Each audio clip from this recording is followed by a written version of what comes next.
Nandito po ako ngayon sa Nunungan, Lanao del Norte. Nandito po ang aking mga kababayan. Kuya Bongo! Salamat po. Mahal na mahal ko po kayo rito. Napakaganda po ng Nunungan. Dito po kanilang heritage park, no? Nandiyan po yung lake sa likod. Napakaganda po ng Lanao del Norte po. Nandito po ako sa Nunungan. Kasama ko si Mayor Mamay, Governor Angging Dimaporo para po sa kanilang pagbisita namin sa multipurpose building ng Nunungan. At nandito po sa likod yung kanilang heritage park. Napakaganda po ng lake. Napakaganda po ng tanawin. Sobra. Matutuwa ka talaga pag nakita mo at napasyalan nyo po ang ganda po ng Pilipinas. Lalo-lalo na po dito sa Lanao del Norte sa mga kababayan nating Muslim, Kristiyano po.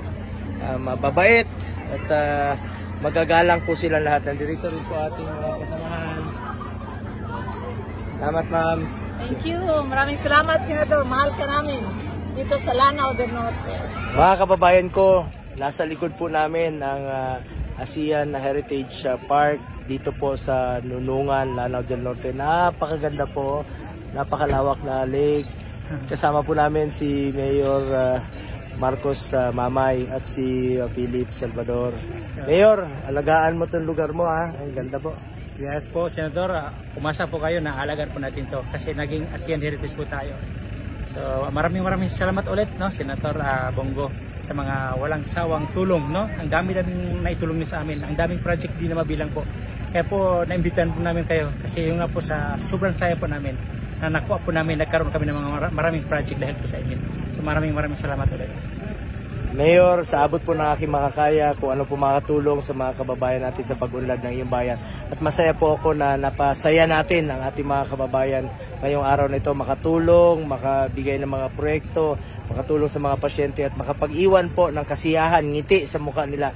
Nawawala po ang aming pagod tuwing nakikita nating masaya po ang ating mga kababayan. Salamat po, Mayor. Thank you din po, Senator.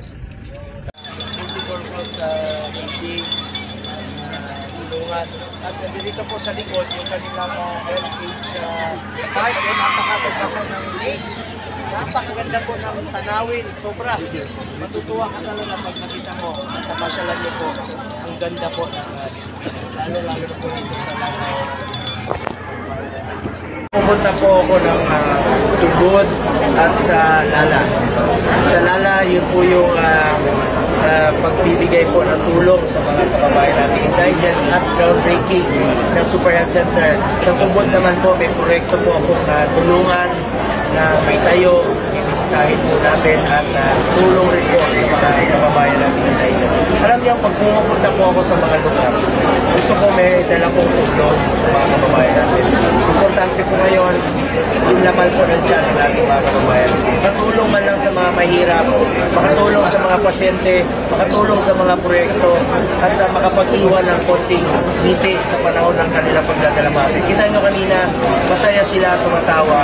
Nawawala po ang ating pagod tuwing nakikita ko yung mga kababayan natin. At yan po ang pangako ko sa Pilipino.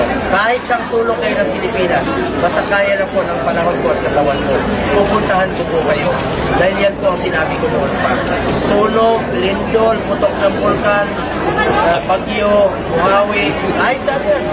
Naabot ko na magkabilang dulo sa Batanes, Apari, hanggang ulo. Napuntahan ko na yung Tawi-Tawi. Napuntahan ko na yung Basilan. Napuntahan ko na yung muntik na ako mag-disgrasya sa Basilan noon. Pero ngunit ako'y naniniwala na kung panahon mo lang, hindi mo pa panahon. Panginoon lang po nakakalam kung kailan tayo mawawala sa Panginoon. Thank you. Thank you so much. God bless.